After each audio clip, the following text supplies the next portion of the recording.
আলহামদুলিল্লাহি রাব্বিল আলামিন ওয়াসসালাতু ওয়াসসালামু আলা সাইয়্যিদিল মুরসালিন ওয়া আলা আলিহি ওয়া আসহাবিহি ওয়া আহলি বাইতিহি আজমাইন আম্মা বা'দু ফাআউযু বিল্লাহি মিনাশ শাইতানির রাজীম বিসমিল্লাহির রহমানির রহিম ইয়া কওমি ইবুদুল্লাহ মা লাকুম মিন ইলাহিন গায়রু সাদাকাল্লাহুল আযীম। বাংলা ভিউ টিভি চ্যানেলের নিয়মিত অনুষ্ঠান হেরার জ্যোতি। আমাদের এই অনুষ্ঠান দেশ বিদেশ থেকে যারা দেখছেন সকল শ্রোতাবৃন্দকে জানাই বাংলা ভিউ পরিবারের পক্ষ থেকে আন্তরিক মোবারকবাদ। সম্মানিত দর্শক শ্রোতাবৃন্দ, আমরা আজ যে বিষয় নিয়ে আপনাদের সামনে আলোচনা করব সে বিষয়টি হচ্ছে আরকানুল ঈমান, অর্থাৎ ঈমানের স্তম্ভ। আমরা জানি যে ইসলামের 5টি স্তম্ভ, কিন্তু ঈমানের কয়টি স্তম্ভ সে বিষয়টি আমাদের অনেকের জানা আছে, কিন্তু স্তম্ভ হিসাবে আমাদের অনেকের জানা নেই, বা হয়তো আছে। যাদের আছে আলহামদুলিল্লাহ, আপনাদেরকে মোবারকবাদ জানাই। যাদের জানা নেই, আমরা এগুলো আজকে জানব এবং এগুলো মানারও চেষ্টা করব। তো আজকে এই বিষয়ে আলোচনা পেশ করার জন্য আমাদের স্টুডিওতে আমন্ত্রণ জানিয়েছি বিশিষ্ট আলেমে দ্বীন, সিলেট নগরীর ঐতিহ্যবাহী লেক সিটি জামে মসজিদের সম্মানিত ইমাম ও খতিব হযরত মাওলানা মাসুম আহমদ। হযরতকে আমাদের বাংলা ভিউ টিভি চ্যানেলের পক্ষ থেকে আন্তরিক মোবারকবাদ। আলহামদুলিল্লাহ, আপনাদের সবাইকে এবং কাছে দূরে যে সমস্ত দর্শক শ্রোতারা আমাদের অনুষ্ঠান উপভোগ করতেছেন সবাইকে আমার পক্ষ থেকে জানাই মোবারকবাদ এবং শান্তির বাণী। আসসালামু আলাইকুম ওয়া রাহমাতুল্লাহ। ওয়ালাইকুম আসসালাম ওয়া রাহমাতুল্লাহ। আপনি ভালো আছেন? আলহামদুলিল্লাহ, আল্লাহর রহমতে ভালো আছি। আচ্ছা, যাই হোক, আমরা আজকে যে বিষয়টি আলোচনা করব এই বিষয়টি অত্যন্ত গুরুত্বপূর্ণ। জি অবশ্যই। যে ঈমানের স্তম্ভ এবং ইসলামের স্তম্ভ। ইসলামের স্তম্ভ আমরা জানি কালিমা, নামাজ, রোজা, হজ, যাকাত। এইভাবে ঈমানের স্তম্ভ আছে। ঈমানের সম্পর্ক মানুষের আত্মার সাথে, মনের সাথে, দিলের সাথে। আর ইসলামের সম্পর্ক হচ্ছে কিছু কার্যক্রমের সাথে, বিধানাবলীর সাথে। তাহলে বোঝা গেল যে ইসলাম হচ্ছে বাহিরের কাজের নাম, আর ঈমান হচ্ছে অন্তরের কাজের নাম। তো আমরা আপনার কাছ থেকে আজকে জানার চেষ্টা করব যে আরকানুল ঈমান বা ঈমানের যে স্তম্ভগুলো আছে সে বিষয় নিয়ে আপনি একটু আলোচনা করেন। আলহামদুলিল্লাহ, আলহামদুলিল্লাহ রাব্বিল আলামিন, ওয়াসসালাতু ওয়াসসালামু আলা সাইয়্যিদিল মুরসালিন ওয়া আলা আলিহি ওয়া আসহাবিহি আজমাইন। আম্মা বা'দ, আউযু বিল্লাহি মিনাশ শাইতানির রাজীম। বিসমিল্লাহির রহমানির রহিম। লাইসাল বিররা আন তুওয়াল্লু ওয়ুজুহাকুম কিবালাল মাশরিকি ওয়াল মাগরিবি ওয়ালাকিন্নাল বিররা মান আমানা বিল্লাহি ওয়াল ইয়াউমিল আখির ولكن البر من آمن بالله واليوم الآخر والملائكة والكتاب والنبيين صدق الله المولانا العظيم وصدق رسوله النبي الكريم। সর্বপ্রথম আমি ধন্যবাদ জানাই বাংলা ভিউ টিভি চ্যানেল পরিবারকে এবং হেরার জ্যোতি অনুষ্ঠানের সম্মানিত সঞ্চালক, বিশিষ্ট আলেমে দ্বীন, লেখক ও গবেষক, বাংলাদেশ জাতীয় ইমাম সমিতির সম্মানিত সভাপতি হযরত মাওলানা হাবিব আহমদ সাহেবকে এরকম একটি বরকতময় অনুষ্ঠানে আমাকে আমন্ত্রণ করার জন্য। সাথে সাথে কৃতজ্ঞতা প্রকাশ করছি এবং প্রশংসা করছি বাংলা ভিউ টিভি চ্যানেলকে এজন্য যে এরকম একটি বরকতময় অনুষ্ঠানমালা, নুরানি অনুষ্ঠানমালা, যার মাধ্যমে পুরা জাতির মধ্যে সেই হেরার পর্বত থেকে বিচ্ছুরিত ইলমে ওয়াহির আলো যাতে মানুষের মধ্যে বিকশিত হয় সেই ব্যবস্থা করে দেওয়ার জন্য। এবং সাথে সাথে আপনাদের মাধ্যমে সমগ্র চ্যানেলগুলোকে আমি একটি অনুরোধ করতে চাই, আবদার রাখতে চাই, সবাই যেন প্রত্যেকের নিজস্ব অনুষ্ঠানমালার মধ্যে এরকম একটি নুরানি অনুষ্ঠানমালা রাখে যাতে মানুষের দিন এবং দুনিয়া আলোকিত হয়। ধন্যবাদ আপনাকে। এখন আসি আমাদের মূল আলোচনায়। আপনি আমার কাছে জানতে চেয়েছেন আরকানুল ঈমান সম্পর্কে আলোচনা করতে। আরকানুল ঈমান সম্পর্কে আলোচনার পূর্বে আমি মাত্র 1-2টি কথা ঈমান সম্পর্কে বলতে চাই, যেহেতু ঈমান রিলেটেড প্রশ্ন। ঈমান হইল একটি গুরুত্বপূর্ণ বিষয়, এত গুরুত্বপূর্ণ যে ঈমানকে বলা হয় মূল ভিত্তি, ধর্মের মূল ভিত্তি। যে একজন ব্যক্তির মধ্যে যদি ঈমান না থাকে তাহলে তার ইসলামের কোনো দাম থাকে না, ভ্যালু থাকে না। যেমনটি আমরা রাসূলুল্লাহ সাল্লাল্লাহু আলাইহি সাল্লামের একটি উদাহরণ যিনি চমৎকারভাবে রাসূল সাল্লাম দিয়েছেন, সেই উদাহরণ থেকে দেখতে পাই রাসূল বলেন সেই উপমাটি ছিল একটি তাঁবুর উপমা। যে একটা তাঁবুকে খাড়া করতে হইলে প্রথমে আপনি একটি খুঁটি কাটবেন তার ঠিক মিডিলে, যেই খুঁটির মাধ্যমে তাঁবুর মাথাটা উঁচু হয়ে দাঁড়াবে। তারপরে 4 কোণে আরও 4টা খুঁটি দিলেন। এখন এই 4টা খুঁটি এবং মূল খুঁটিটার মধ্যে সামঞ্জস্য এইভাবে যে তাঁবুটা টিকে আছে এবং সুন্দরভাবে প্রতিষ্ঠিত। এখন যদি দেখা যায় যে তাঁবুর মূল খুঁটি যেটা মধ্যখানে ছিল সেই খুঁটিটা ভেঙে গেছে বা পড়ে গেছে, আর চতুর্দিকে আরও 3টা খুঁটি এখনও বাকি আছে, তারপরেও দেখা যাচ্ছে যে তাঁবুর মাথাটা মাটিতে পড়ে গেল। কিন্তু যদি অপর দিকে দেখি আমরা যে তাঁবুর 1টা 2টা 3টা খুঁটি পড়ে গেছে বা ভেঙে গেছে, কিন্তু এখনও তার মূল খুঁটিটা এখনও আছে, তখন পর্যন্ত আমরা দেখি যে তাঁবুর মাথা উঁচু হয়ে দাঁড়িয়ে আছে, মানে তার অস্তিত্ব টিকে আছে। এমত অবস্থায় আমরা বলতে পারি তাঁবুটার অস্তিত্ব বাকি আছে। ঠিক তদ্রূপভাবে রাসূলুল্লাহ সাল্লাল্লাহু আলাইহি ওয়াসাল্লাম উদাহরণ দিয়েছেন যে একজন মানুষের মধ্যে যদি মূল ঈমানটা থাকে আর ইসলামের অন্যান্য বিধিবিধান আনুষঙ্গিক যে কার্যাবলী আছে এগুলার কোনোটি অনুপস্থিত থাকে, তো এমন অবস্থায় তার মূল খুঁটি তথা ঈমানটা বাকি থাকার কারণে তাকে আমরা মুসলমান বলতে পারি, তার ইসলামের অস্তিত্ব এখনো ঠিক আছে।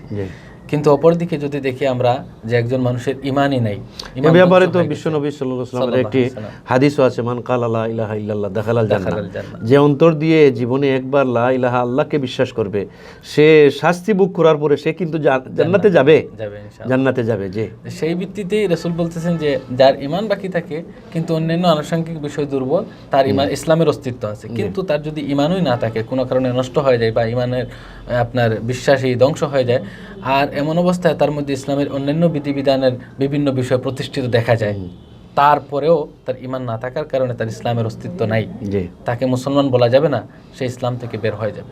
এত গুরুত্বপূর্ণ ঈমান। এই বিষয়টি যে ইসলামের বিষয়টি হচ্ছে বাহ্যিক, কিন্তু কারো যদি এই ঈমান বা অন্তরের বিশ্বাস আল্লাহর প্রতি যেটা সেইটা যদি না থাকে, এরপরে যদি সে নামাজ পড়ে, রোজা রাখে, তারপরে হজ করে, যাকাত দেয়, তাহলে বিশ্বনবী সাল্লাল্লাহু আলাইহি ওয়াসাল্লামের যুগেও এরকম কিছু মানুষ ছিল যে আল্লাহকে বিশ্বাস করতো না, নবীকে সামনে আসলে বলতো যে আপনি আল্লাহর নবী, এবং অনেক সময় দেখা যেত যে এই সমস্ত কার্যক্রমগুলো তারা করছে, তাইলে তাদেরকে আমরা মুসলমানদের অন্তর্ভুক্ত করা যায় না। রাসূল করিম সাল্লাল্লাহু আলাইহি ওয়াসাল্লাম তাদেরকে বলেছেন মুনাফিক। এই অবস্থায় দেখা গেল যে ঈমান মূল ভিত্তি, ইসলামের মূল ভিত্তি। আর আরেকটা বিষয় হইল, দ্বিতীয় কথা যেটা বলবো, যে ঈমানকে পরিপূর্ণ করার জন্য ঈমানের যতগুলো রুকন আছে সবগুলাকে আপনি পরিপূর্ণ বিশ্বাস করতে হবে, এটা হচ্ছে মূলনীতি। কিন্তু সাথে সাথে আরেকটা বিষয় হলো, এই ঈমানটাই ভঙ্গ হওয়ার জন্য বা নষ্ট হওয়ার জন্য ঈমানের সবগুলা রুকনকে একসাথে অস্বীকার করার প্রয়োজন হয় না, বরং একটি মাত্র যদি অস্বীকার করে তার ঈমান চলে যায়। উদাহরণ রাসূল সাল্লাল্লাহু দিয়েছেন বা উলামায়ে কেরাম দিয়েছেন অজুর মতো। অজু সহিহ হওয়ার জন্য অজুর 4টা ফরজই আমাকে পালন করতে হবে, কিন্তু অজু ভঙ্গ হওয়ার জন্য তার 7টা কারণই বিদ্যমান থাকা লাগবে না, একটা কারণ দেখা দিলে অজু ভঙ্গ হয়ে যাবে। ঠিক তদ্রূপভাবে ঈমান পরিপূর্ণ হওয়ার জন্য ঈমানের সবগুলা রুকন আমাকে বিশ্বাস করতে হবে, মেনে নিতে হবে, কিন্তু ঈমান নষ্ট হইতে হইলে মাত্র একটি মাত্র রুকন অস্বীকার করলে আমার ঈমান নষ্ট হয়ে যায়। তো এখন আমরা ইসলামের আরকানুল ইসলাম সম্পর্কে আলোচনা করব ইনশাআল্লাহ। আরকানুল ইসলাম, রুকুনের বহুবচন আরকান, আরকানুল ঈমান, আরকানুল ঈমান। তো রুকনের বহুবচন হচ্ছে আরকান। আরকান হইল স্তম্ভসমূহ বা ভিত্তিসমূহ। আর ঈমান তো আমরা জানি ঈমানের অর্থ হচ্ছে বিশ্বাস। বিশেষ দ্রষ্টব্য যে শুধুমাত্র কেবল বিশ্বাস যেটা আমরা বুঝি যে মেনে নেওয়া, এটার নামই ঈমান নয়, বরং ঈমানের প্রকৃত অর্থ এবং সংজ্ঞায় উলামায়ে কেরাম লিখেছেন যে ঈমান হইল তাসদিক বিল জানান, যেটা আপনার বলি মুখে স্বীকৃতি দিতে হবে, এরপরে ইকরার বিল লিসান, তাসদিক বিল জানান অন্তরে বিশ্বাস করতে হবে, ইকরার বিল লিসান আমাকে মুখে স্বীকৃতি দিতে হবে, সাথে সাথে আমল বিল আরকান আমার আমলে তথা কর্মকাণ্ডে বাস্তবায়ন করতে হবে। এই 3টা বিষয় হচ্ছে ঈমানের মৌলিক সংজ্ঞা, পরিপূর্ণ সংজ্ঞা। তো আরকানুল ঈমান হইল ঈমানের ভিত্তিসমূহ। তো ঈমানের ভিত্তিসমূহ নির্ধারণ করতে গিয়ে সমস্ত আকীদার কিতাব প্রায় বেশিরভাগই আমরা দেখেছি যে 6টা মূলনীতি লিখেছেন, 6টা আরকান লিখেছেন। যেমনটি আমি দেখে এসেছি একটু আগেও আল ফিকহুল আকবর ইমামে আজম আবু হানিফা রাহমাতুল্লাহ আলাইহি ওনার এক কিতাবে লিখেছেন। তো সেই 6টি আরকান হচ্ছে আমরা দেখি যে একটি হাদিস থেকে তার তরতিবও পেয়ে যায়, মানে ধারাবাহিকতাও পেয়ে যায়। সেটা কি? রাসূলুল্লাহ সাল্লাল্লাহু আলাইহি ওয়াসাল্লাম ইরশাদ করেন, আল ঈমানু আন তুমিনা বিল্লাহ ওয়া মালাইকাতিহি ওয়া কুতুবিহি ওয়া রাসূলিহি ওয়াল ইয়াউমিল আখির ওয়া তুমিনা বিল কদরি খাইরিহি ওয়া শাররি। এখান থেকে আমরা সিরিয়ালটাও পাই যে প্রথম রুকন হচ্ছে ঈমান বিল্লাহ, আল্লাহ তাআলার উপর বিশ্বাস। 2 নম্বর রুকন হইল ঈমান বিল মালাইকা, ফেরেশতাগণের প্রতি বিশ্বাস। 3 নম্বর রুকন হইল ঈমান বিল কুতুব, আল্লাহ তাআলার কিতাবসমূহের উপর বিশ্বাস স্থাপন করা। চতুর্থ নম্বর রুকন হইল ইমান বিল রসুল, রাসূল গুণের প্রতি বিশ্বাস স্থাপন করা। পঞ্চম নম্বর রুকন হইল ওয়াল ইয়াউমিল আখিরা, এটাকে বিভিন্ন হাদিসে ওয়াল ইয়াউম আল ঈমানু বিল বাসি বাদাল মাউত বলা হয়েছে, অর্থাৎ পরকালের প্রতি বিশ্বাস। আর ষষ্ঠ নম্বর হইল ওয়া তুমিনা বিল কদরি খায়র, ঈমান বিল কদর তথা তাকদীরের প্রতি বিশ্বাস স্থাপন করা। সুতরাং আমরা ঈমানের রুকন এই হাদিস থেকে ধারাবাহিকভাবে 6টা রুকন পাই, যেটা আকীদার কিতাবগুলোতে লেখা হয়েছে। এর মধ্যে একটা হইল আল্লাহর প্রতি বিশ্বাস, 2 নম্বর ফেরেশতাগণের প্রতি বিশ্বাস, 3 নম্বর আসমানি কিতাবসমূহের প্রতি বিশ্বাস, 4র্থ নম্বর রাসূল গুণের প্রতি বিশ্বাস, 5ম নম্বর পরকালের প্রতি বিশ্বাস এবং 6ষ্ঠ নম্বর হইল তাকদীরের প্রতি বিশ্বাস। এই ব্যাপারে কোরআনে কারীম থেকে আমরা দলিল পাই। দলিলটা হইল যে আমরা সূরাতুল বাকারার 185 নম্বর আয়াতে দেখতে পাই, আমানার রাসূলু বিমা উনজিলা ইলাইহি মির রাব্বিহি ওয়াল মুমিনুন কুল্লুন আমানা বিল্লাহি ওয়া মালাইকাতিহি ওয়া কুতুবিহি ওয়া রাসূলিহি লা নুফাররিকু বাইনা আহাদিন মির রাসূলি। এখান থেকে আমরা পাই ঈমান বিল্লাহ, মালাইকা, কুতুব, রাসূল এইগুলোর ব্যাপারে আল্লাহ তাআলা স্পষ্ট ঈমানের রুকন নির্ধারণ করে দিয়েছেন। আরেকটা আমরা পাই সূরাতুল কমরের 49 নম্বর আয়াতে আল্লাহ তাআলা বলেন, ইন্না কুল্লা শাইইন খালাকনাহু বিকাদার, প্রত্যেকটা জিনিস আমি তাকদীর তথা পরিমাপ করেই নির্ধারণ করেছি। এখান থেকে ঈমান বিল কদর পাওয়া যায়। এইভাবে কোরআন এবং সুন্নাহ থেকে আমরা সহিভাবে এই 6টা রুকনকে ইসলামের রুকন সাব্যস্ত করতে পারি। জি, এখানে আমরা আরেকটু আলোচনা করি যে আমরা তো আসলে এই 6টা প্রত্যেকেই জানি। যেমন আমরা বাল্যকালে পড়ছিলাম বা আমরা এখনও বিভিন্ন কায়দা বা নাদিয়ার কায়দা বা অন্যান্য দোয়া বা ইসলামী শিক্ষা বইগুলো এতে আছে যে ইমানে মুফাসসাল। ইমানে মুফাসসাল যেটা, সেইটার নামই হচ্ছে আরকানুল ঈমান। তা আসলে আমরা এইগুলা যদি জীবনে হয়তো ছোটকালে পড়ছিলাম, এরপরে এইগুলা কিন্তু আর মুজাকারা হয় নাই, আলোচনা হয় নাই, পড়িও নাই। আমরা পড়ার চেষ্টা করব।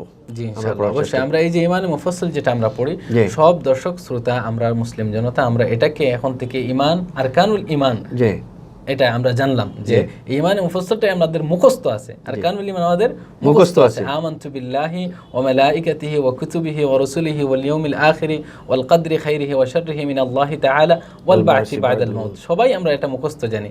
বাকি এটা যে আরকানুল ঈমান, এটা আমাদের অনেকের জানা নাই। তো এটা কিন্তু গুরুত্বপূর্ণ বিষয় যে ঈমানের রুকন। এজন্য আমরা এর প্রত্যেকটা ভাগ সম্পর্কে, প্রত্যেকটা অংশ সম্পর্কে একটু একটু আলোচনা শুনবো এবং বিস্তারিত জানার চেষ্টা করব। যেহেতু আমাদের এখানে খুব বেশি বিস্তারিত বলার সময় নেই, আমরা সংক্ষেপে একটু একটু বলার চেষ্টা করি। প্রথম রুকন হইল ঈমানের ঈমান বিল্লাহ, আল্লাহ তাআলার প্রতি বিশ্বাস। আল্লাহ তাআলার প্রতি বিশ্বাস কীরকম হবে? যে আল্লাহ তাআলা এক, অদ্বিতীয়। আল্লাহ 2 জন না, 3 জন না, একাধিক না। প্রথম বিশ্বাস হইল আল্লাহ এক। এক না বলে আমরা যদি একক বলি, একক, একের কিন্তু দ্বিবচন আছে, এককের কিন্তু দ্বিবচন নাই, বহুবচন নাই। সেই হিসেবে আল্লাহ সুবহানাহু ওয়া তাআলা তিনি এক, অদ্বিতীয়, তার কোনো শরীক নাই। এখানে আমরা জানি যে স্পষ্টভাবে আল্লাহ তাআলা অনেক আয়াতের মধ্যে এই কথা বলেছেন। সাথে সাথে আমাদের সবার মুখস্থ যে জায়গা সূরাতুল ইখলাস, এখানে আল্লাহ তাআলা স্পষ্ট বলতেছেন কুল হুয়াল্লাহু আহাদ। হে নবী সাল্লাল্লাহু আলাইহি ওয়াসাল্লাম, আপনি তাদেরকে বলে দিন যে আল্লাহ আহাদ, এক, একক, তার কোনো শরীক নেই, অদ্বিতীয় নাই। তারপরে আল্লাহ সুবহানাহু ওয়া তাআলা মহান ক্ষমতাশীল। কেমন ক্ষমতাশীল? যে সমগ্র যত ক্ষমতার প্রয়োজন এই বিশ্ব ব্রহ্মাণ্ড, আল্লাহুস সামাদ হইল আল্লাহ তাআলা অমুখাপেক্ষী। আমরা আরেকটা পয়েন্ট ধারাবাহিক বলতে চাচ্ছি যে সমগ্র বিশ্ব জগৎ পরিচালনার জন্য, এটা 7 আসমান 7 জমিন, যা কিছু আমরা কল্পনা করি বা বিজ্ঞান এখন আমরা যা কিছু পাইছি বা পাই নাই, এখন অনেক কিছু আবিষ্কারে বাকি রয়েছে, পুরা বিশ্ব জগৎকে পরিচালনার জন্য যতটুকু ক্ষমতার প্রয়োজন, যা কিছুর প্রয়োজন, সব ক্ষমতা এককভাবে যার কাছে আছে তিনি হচ্ছেন আল্লাহ। এজন্য আমরা বলি আল্লাহকে কাদিরে মতলব, সর্বময় ক্ষমতার অধিকারী, রব্বুল আলামিন, সমস্ত জগতের প্রতিপালক। সাথে সাথে আল্লাহ সুবহানাহু ওয়া তাআলা এমন যে পুরা সৃষ্টি জগতের যত মাখলুকাত আছে, মাখলুক যেগুলো আছে সবগুলোরই আল্লাহ তাআলা রিজিকের একটা চাহিদা তৈরি করে দিয়েছে। সমগ্র মাখলুকাতের রিজিক এককভাবে যিনি প্রদান করেন তিনি হচ্ছেন আল্লাহ সুবহানাহু ওয়া তাআলা। এইভাবে আল্লাহ সুবহানাহু ওয়া তাআলার জাতি যে সত্তাগুলো আছে, এইগুলার যে ক্ষমতাগুলো আছে, এইগুলা আমরা এককভাবে বিশ্বাস করা যে সবগুলাই একমাত্র আল্লাহর সাথে। যেমন আল্লাহ, আমরা বিভিন্ন কাজ করি, মুখাপেক্ষিতা লাগে, সব কিছুতে আমাদের সহযোগিতা লাগে, কিন্তু আল্লাহ সুবহানাহু ওয়া তাআলা এমন এক জাত যিনি সব কিছু নিজে করেন, একাই সম্পাদন করেন, কিন্তু কারো মুখাপেক্ষী হয় নয়, অমুখাপেক্ষীভাবে তিনি করেন। যেটা আমরা সূরাতুল ইখলাসের 2য় আয়াতে পাই, আল্লাহুস সামাদ, আল্লাহ তিনি যিনি অমুখাপেক্ষী। সুবহানাল্লাহ।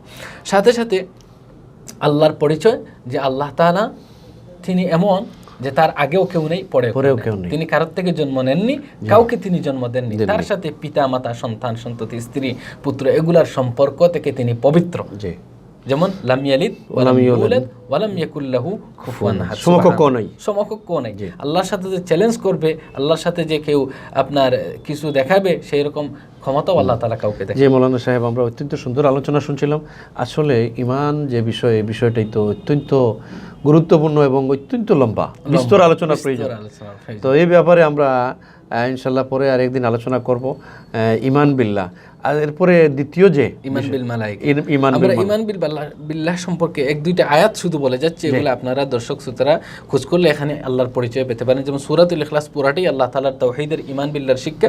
তারপরে আমরা দেখি সূরাতুল বাকারা 21-22 নং আয়াতে আছে আল্লাযী জাআলা লাকুমুল আরদা ফিরাশা ওয়াস সামাআ বিনাআ, সেখানে আল্লাহ তাআলার সৃষ্টির ক্ষমতা বলা হয়েছে, যিনি আসমানকে ছাদ বানাইছেন, জমিনকে বিছানা বানাইছেন। সূরাতুল আলে ইমরানের 26 নম্বর আয়াতে আল্লাহ তাআলার রাজত্ব, আল্লাহ তাআলার কর্তৃত্বের কথা বলা হচ্ছে, কুলিল্লাহুম্মা মালিকাল মুলক তুতিল মুলকা মান তাশা ওয়া তানজিউল মুলকা মিম্মান তাশা ইলা আখিরিল আয়া। যে পুরা বিশ্বের রাজত্ব তার হাতে, তিনি যাকে ইচ্ছা তাকে দেন, যার কাছ থেকে ইচ্ছা কেড়ে নেন, ইজ্জত সম্মান সবকিছু। এরপর আমরা দেখি সূরাতুল হুদের 6 নম্বর আয়াতে আল্লাহ তাআলা বলেন ওয়া মা মিন দাব্বাতিন ফিল আরদি ইল্লা আলাল্লাহি রিজকুহা, যে পুরা জগতের সমস্ত কিছুর রিজেক, সমস্ত সৃষ্টির রিজেক আল্লাহ তাআলা বণ্টন করেন। সাথে সাথে আমরা দেখি সূরাতুল আরাফের 54 নম্বর আয়াতে আল্লাহ সুবহানাহু ওয়া তাআলা বলেন আলা লাহুল খালকু ওয়াল আমর তাবারাকাল্লাহু রাব্বুল আলামিন, যে এই পুরা সৃষ্টি জগৎ কার আদেশে চলে, কার সৃষ্টি, এই কার নিয়ন্ত্রণে চলে, সেটা হলো আল্লাহ সুবহানাহু ওয়া তাআলা। এইভাবে আমরা দেখি যে আল্লাহ তাআলার অসংখ্য নাম আর গুণ আছে, ওয়ালিল্লাহিল আসমাউল হুসনা ফাদউহু বিহা, আল্লাহর এই সমস্ত নামসমূহ গুণাবলী সমূহ সম্পর্কে, আল্লাহ তাআলার সমগ্র গুণাবলী, তার জাত আর সত্তার সব ক্ষমতার উপরে এককভাবে মোটের উপরে আমরা নির্ভেজালভাবে বিশ্বাস করার নাম হচ্ছে ঈমান বিল্লাহ। বিস্তারিত আলোচনা ইনশাআল্লাহ অন্য সময় হবে, এখন আর সম্ভব নয়। আমরা এর পরবর্তী রুকন 2 নম্বর রুকনে যাই, সেটা হলো আল ঈমানু বিল মালাইকা, আল্লাহর ফেরেশতাগণের প্রতি বিশ্বাস। ফেরেশতাগণের প্রতি বিশ্বাস, ফেরেশতা কারা? ফেরেশতা হলো আল্লাহ তাআলার সৃষ্টি। হাদিস শরীফে আসছে রাসূলুল্লাহ সাল্লাল্লাহু আলাইহি ওয়াসাল্লাম ইরশাদ করেছেন যে খালাকতুল মালাইকাতু মিন নূর, আল্লাহ তাআলা ফেরেশতাগণকে সৃষ্টি করেছেন নূর দ্বারা। ফেরেশতাগণ আল্লাহর সৃষ্টি। তারা কেমন সৃষ্টি? যে আল্লাহ তাআলা বলেন লা ইয়াসুনাল্লাহা মা আমারাহুম ওয়া ইয়াফআলুনা মা ইউমারুন, যে এরা এমন সৃষ্টি, এরা কখনো আল্লাহ তাআলার কোনো অবাধ্যতা করেন না, আল্লাহ তাআলার আদেশের বাইরে যান নাই। মুফাসসিরিন ইকরাম লিখেছেন তাদেরকে সেই অনুভূতি দেওয়া হয় নাই, ফিলিংসই দেওয়া হয় নাই। সাথে সাথে ফেরেশতাদের ব্যাপারে আল্লাহ সুবহানাহু ওয়া তাআলা আরেকটা আমাদের বিশ্বাসের জায়গাতে আল্লাহ তাআলা বলতেছেন ওয়াকালু ইত্তাখাযার রাহমান ওয়ালাদান সুবহানাহু বাল ইবাদুম মুকরামুন লা ইয়াসবিকুনাহু বিল কওলি ওয়া হুম বিআমরিহি ইয়ামালুন। যে কাফের মুশরিকরা বলতো, এই যে ফেরেশতাদের কথা রাসূল বলছিলেন, তারা বলতো ফেরেশতা তো এগুলো আল্লাহ তাআলার সন্তান, নাউযুবিল্লাহ। আল্লাহ তাআলা স্পষ্ট বলে দেন না, আল্লাহ তাআলা এই সব বিষয় থেকে পবিত্র, বরং এরা হচ্ছে বাল ইবাদুম মুকরামুন, এরা আল্লাহ তাআলার আনুগত্য কিছু বান্দা, সম্মানী বান্দা, জি সম্মানী বান্দা। লা ইয়াসবিকুনাহু বিল কওলি ওয়া হুম বিআমরিহি ইয়ামালুন, তারা আল্লাহ সুবহানাহু ওয়া তাআলার আপনার আদেশের বাইরে কোনো কিছু করেন না, যা করেন আল্লাহ তাআলা পর্যবেক্ষণ করেন। এইভাবে আমরা ফেরেশতাদের ব্যাপারে পাইলাম যে তারা আল্লাহ তাআলার বান্দা। তাদের ব্যাপারে আকীদা হলো তারা আল্লাহর জাতের সাথে সম্পৃক্ত নয়, আল্লাহর সন্তানও নয়, আল্লাহর স্ত্রীর সাথে হুরের কোনো সম্পর্ক নেই, তারা আলাদা একটা মাখলুক, তাদের সৃষ্টি নূর থেকে। এবার ফেরেশতাদের কাজ আমরা পাইলাম যে তারা আল্লাহ তাআলার সব আনুগত্য করেন, সব অর্ডার মানেন। বাকি আরেকটা আয়াতে আমরা দেখি তাদের এবার মানে কর্মকাণ্ডের ব্যাপারে আল্লাহ তাআলা বলেন ইউসাব্বিহুনাল লাইলা ওয়ান নাহারা লা ইফতারুন, সূরাতুল আম্বিয়া আয়াত নম্বর 20, যে এরা তাসবিহ পালন করে আল্লাহ তাআলার পবিত্রতা বর্ণনা করে দিবা রাত্রি, এই হচ্ছে তাদের কাজ। এছাড়া আল্লাহ তাআলার সব অর্ডার তারা মানতে বাধ্য। এবার ফেরেশতাদের সংখ্যা সম্পর্কে আমাদের প্রশ্ন আসে যে ঈমান বিল মালাইকা কতজন? ফেরেশতাদের সংখ্যার ব্যাপারে আল্লাহ সুবহানাহু ওয়া তাআলার একটা ইরশাদ আছে ওয়া মা ইয়ালামু জুনুদা রাব্বিকা ইল্লা হু, সূরাতুল মুদ্দাসসির আয়াত নং 31। আল্লাহ তাআলার এই সৈন্যবাহিনী, আল্লাহ তাআলার এই সৃষ্টি সম্পর্কে কেউ জানে না, কোনো পরিসংখ্যান নাই, কেউ জানে না। ওয়া মা ইয়ালামু জুনুদা রাব্বিকা ইল্লা, শুধুমাত্র কেবল তিনিই জানেন যে এগুলার সংখ্যা কত। তারপরে আমরা একটা আইডিয়া পাই, সেই আইডিয়াটা রাসূলুল্লাহ সাল্লাল্লাহু আলাইহি সাল্লামের একটি হাদিস থেকে পাই। সেটা হইল যে 7ম আসমানে একটি মসজিদ আছে, সেই মসজিদের নাম হইল বাইতুল মামুর, সেটা ফেরেশতাদের ইবাদতগাহ। তো রাসূলুল্লাহ সাল্লাল্লাহু আলাইহি ওয়াসাল্লামের হাদিস থেকে ভাই বুখারী মুসলিমের হাদিস, রাসূলুল্লাহ সাল্লাম বলেন ইয়াদখুলুহু ফি কুল্লি ইয়াউমিন 70,000 মালাক লা ইয়াউদুনা ইলাইহি, যে ওই মসজিদে প্রতিদিন 70,000 ফেরেশতা ঢুকেন ইবাদতের জন্য। আজকে যারা ঢুকবেন কিয়ামতের আগ পর্যন্ত আর তাদের সুযোগ পাবে না, এদের আর কোনো সিরিয়াল নেই। তার মানে প্রতিটা দিন 70,000 ফেরেশতা ইবাদতের জন্য ঢুকেন, আবার বের দুনিয়ার সূচনা থেকে কিয়ামত পর্যন্ত। এই একটা পরিসংখ্যান আমরা পাই, নির্দিষ্ট কোনো সংখ্যা ফেরেশতাদের নেই। ফেরেশতাদের মধ্যে সংখ্যার ব্যাপার তো এটা বুঝলাম। কিছু ফেরেশতাদের নির্ধারিত কিছু ফেরেশতা আছেন যাদের বড় বড় কিছু দায়িত্ব আছে, এগুলো হাদিস শরীফে আসছে, আমরা এগুলোর নাম জানি, যেমন হযরত জিবরাইল আলাইহিস সালাম, হযরত মিকাইল আলাইহিস সালাম, হযরত ইসরাফিল আলাইহিস সালাম, হযরত আজরাইল আলাইহিস সালাম। জিবরাইল আলাইহিস সালামের কাজ তিনি নবী রাসূলদের কাছে ওহী নিয়ে আসতেন আল্লাহর বাণী নিয়ে। তারপরে আমরা জানি ইসরাফিল আলাইহিস সালামের কাজ তিনি কিয়ামতের ময়দান সংগঠিত হওয়ার জন্য সিংহায় ফু দিবেন, এজন্য তিনি সিংহা নিয়ে দাঁড়িয়ে আছেন। আরেকজন হইলেন হযরত মিকাইল আলাইহিস সালাম, তার দায়িত্ব হইল তিনি বৃষ্টি বর্ষণ করেন, বৃষ্টি বিভিন্ন জায়গায় স্থানান্তর করে আল্লাহর হুকুম অনুযায়ী সেখানে বর্ষণ করেন। এরপর হযরত আজরাইল আলাইহিস সালাম, যাকে আমরা মালাকুল মউত বলি, যিনি মৃত্যুর ফেরেশতা, সমগ্র প্রাণীর জান তিনি কবজ করেন। এই চারজন ফেরেশতা বড় বড় আমরা জানি, তাদের কথা কোরআন হাদিসে আসছে। এছাড়াও জান্নাতের ফেরেশতা সর্দারের নাম আসছে রিজওয়ান, আর জাহান্নামের সর্দার ফেরেশতার নাম আসছে মালিক। তাছাড়াও আমরা জানি আরো কিছু ফেরেশতার নাম হাদিসে আসছে, আমাদের যে দুইজন কিরামান কাতিবিন, কবরে যারা সওয়াল জবাব করবেন, মুনকার নাকির, এইভাবে কিছু যে সমস্ত ফেরেশতাদের নাম হাদিসে আসছে তাদের নাম সহকারে আমরা কর্ম সহকারে বিশ্বাস করব। যাদের নাম আসে নাই তারা অসংখ্য অগণিত আল্লাহ তাআলার সৃষ্টি, তারা আল্লাহর ইবাদত করেন, এই ব্যাপারে আমাদের বিশ্বাস থাকবে। এটা হচ্ছে ঈমান বিল্লাহ। মাওলানা সাহেব, আমাদের আসলে সময় একটু কম, তো আমরা এর পরের বিষয় যে ঈমান বিল কুতুব, ঈমান বিল কুতুব, কিতাবের উপর ঈমান, আল্লাহ তাআলার কিতাব সমূহের উপর বিশ্বাস করা। ইসলামী আকীদা হইল কোরআন সুন্নাহ থেকে আমরা যেটা পাই যে বিভিন্ন সময় আল্লাহ তাআলা নবী রাসূলদের উপর তার ওহী অবতীর্ণ করেছেন। সেই ওহীগুলোর মধ্যে কিছু কিছু ছিল বড় বড় কিতাব, কিছু কিছু ছিল ছোট ছোট সহিফা, যেগুলো আমরা হাদিসে পাই। কিছু কিছু পরিসংখ্যান আসছে কিছু দুর্বল হাদিস থেকে, কিছু রিওয়ায়াত থেকে, যে 104খানা কিতাবের কথা, সেখানে বড় বড় 4খানার কথা উল্লেখ করা হয়েছে, তাওরাত, জাবুর, ইনজিল এবং সর্বশেষ কোরআনে মাজিদ। এছাড়া বাকি 100 খানকে সহিফা ধরা হয়েছে। আমরা সহিভাবে এটা বলবো যে 100 খান হোক আর আরো বেশি হোক, যা আল্লাহ তাআলা নাজিল করেছেন সব আমরা বিশ্বাস করলাম, সকল আল্লাহ তাআলার পক্ষ থেকে কিতাব, পক্ষ থেকে। তো এই 4খানা বড় বড় কিতাবের উপর যেহেতু এগুলার কথা কোরআনে স্পষ্ট আসছে, এই 4খানা, এগুলোর উপর আমরা বিশেষভাবে ঈমান আনবো। আর সর্বশেষ আমরা কোরআন মাজিদ, এটা আল্লাহ তাআলার পক্ষ থেকে সর্বশেষ অবতীর্ণ কিতাব, কিয়ামত পর্যন্ত এটাই চলবে। বাকি কিতাবগুলোর বিধান আল্লাহ তাআলা রহিত করে দিয়েছেন, এটা আমরা বিশ্বাস করব, কিন্তু এগুলো আল্লাহ তাআলার কিতাব, আল্লাহ তাআলার বাণী। আর একমাত্র কোরআনে মাজিদ সচল, এটা বহাল থাকবে কিয়ামত পর্যন্ত, এটা আমরা বিশ্বাস করব এবং সাথে সাথে এটার উপর আমাদের আমল হইবে। এই পর্যন্ত সংক্ষিপ্ত আমরা কিতাব যাই হোক, আমরা এখন ঈমান বির রাসূল, ঈমান বির রাসূল, রাসূলগণ সম্পর্কে আমাদের কি বিশ্বাস হবে। ঈমান বির রাসূল হইল ঈমানের চতুর্থ রুকন। আল্লাহ সুবহানাহু ওয়া তাআলা দুনিয়ার শুরু থেকে নিয়ে মুহাম্মদ রাসূলুল্লাহ সাল্লাল্লাহু আলাইহি সাল্লাম পর্যন্ত অসংখ্য নবী রাসূল প্রেরণ করেছেন। প্রথম নবী ও রাসূল হইলেন হযরত আদম আলাইহিস সালাম, তিনি প্রথম মানব।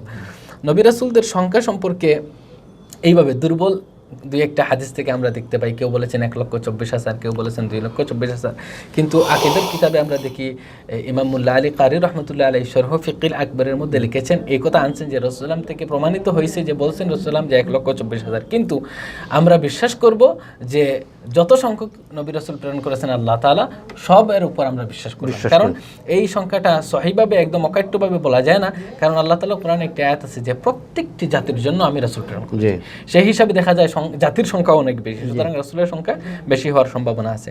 নবী রাসূল এটা পরিভাষাগতভাবে প্রায় অনেকে সমার্থক বলেছেন, কেউ বলেছেন যারা নতুন বিধান নিয়ে আসছেন তারা হচ্ছেন রাসূল, আর যারা পুরানো বিধান চালু করছেন তারা হচ্ছেন নবী।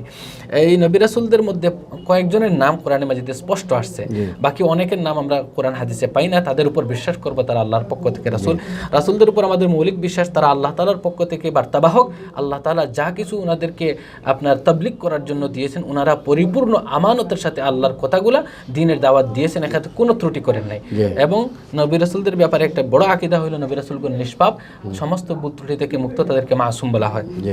25 জন নবী রাসূলের কথা কোরআনে মাজিদে নাম সহকারে আসছে।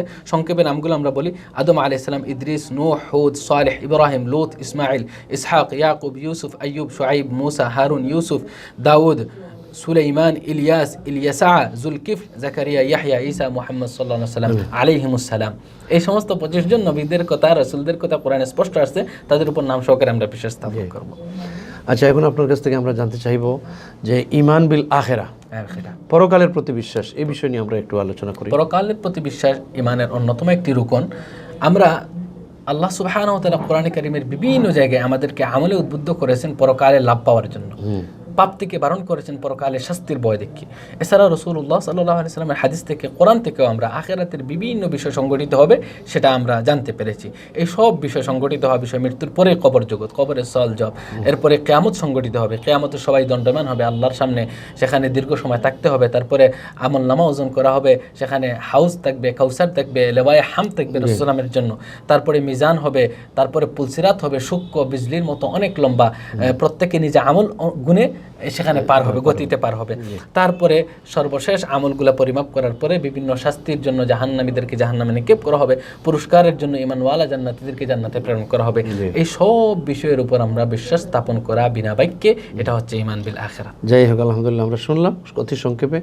আমরা লাস্টের যে বিষয়, সেই বিষয়টি হচ্ছে তাকদীরের উপর বিশ্বাস, ঈমান বিল কদর। তাকদীরের প্রতি বিষয়টা একটা বিস্তারিত এবং জটিল বিষয়।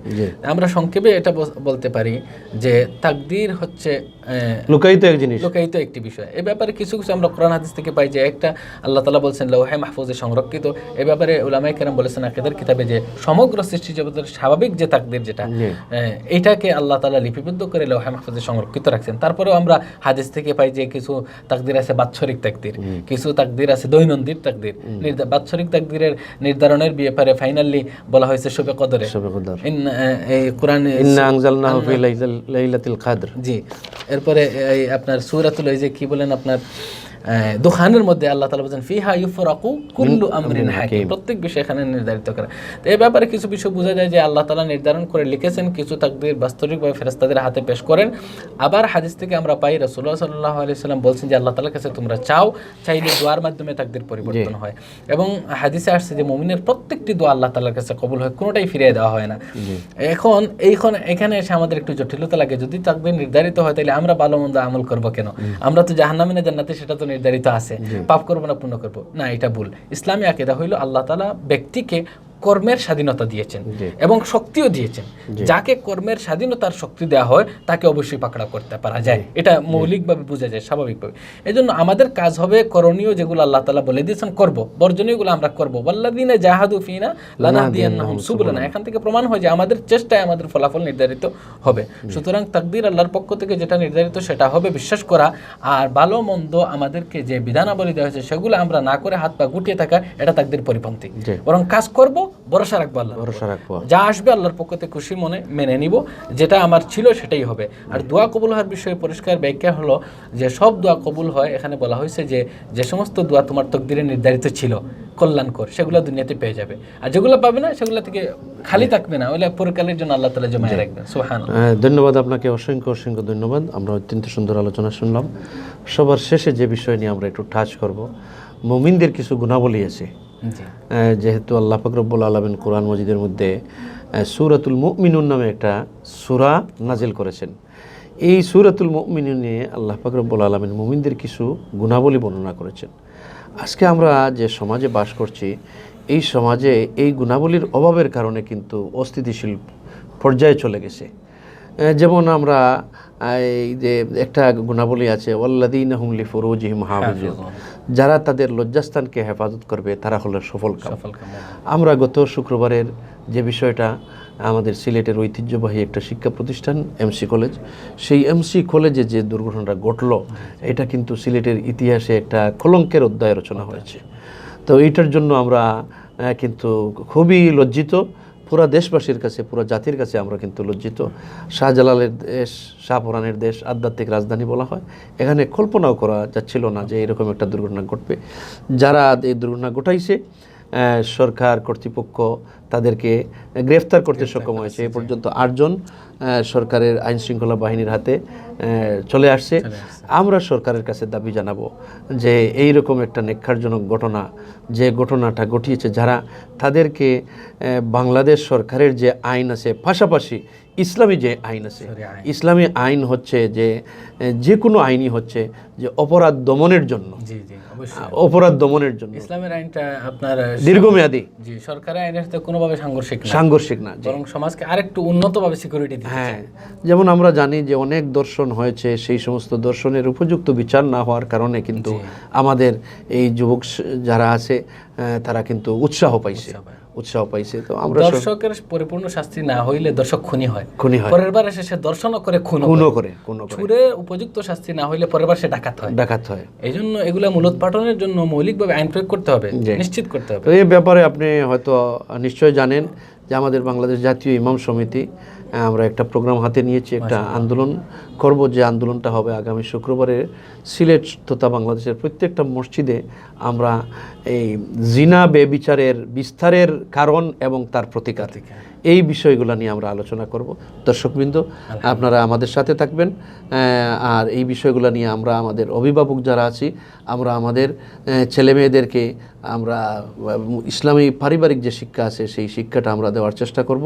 প্রত্যেক অভিভাবক কিন্তু আমাদের ছেলে মেয়েদেরকে আমরা সত্যিকারের অভিভাবক হিসাবে তাদের মাথার উপরে আমাদের শাসনটা ছায়াও বলবো এবং শাসনটাও আমরা জারি রাখবো। শাসন বলতে আমরা বলছি না যে লাঠি দিয়ে তাকে পিটাইতে হবে। শাসনের যে কয়েকটা স্তর আছে, তাকে বোঝাতে হবে, তাকে দমক দিতে হবে, তাকে আগ্রহ দিতে হবে, তাকে ক্ষতিকর দিকগুলা বর্ণনা করতে হবে, সঠিকভাবে প্যারেন্টিং করতে হবে। হ্যাঁ, প্যারেন্টিং করতে হবে। এই বিষয়গুলা যেন আমরা সবাই করতে পারি। সুস্থ থাকুন, ভালো থাকুন। হেরার জ্যোতি অনুষ্ঠানের পক্ষ থেকে সবাইকে মোবারকবাদ। আবারও দেখা হবে। আসসালামু আলাইকুম ওয়া রাহমাতুল্লাহ। আসসালামু আলাইকুম।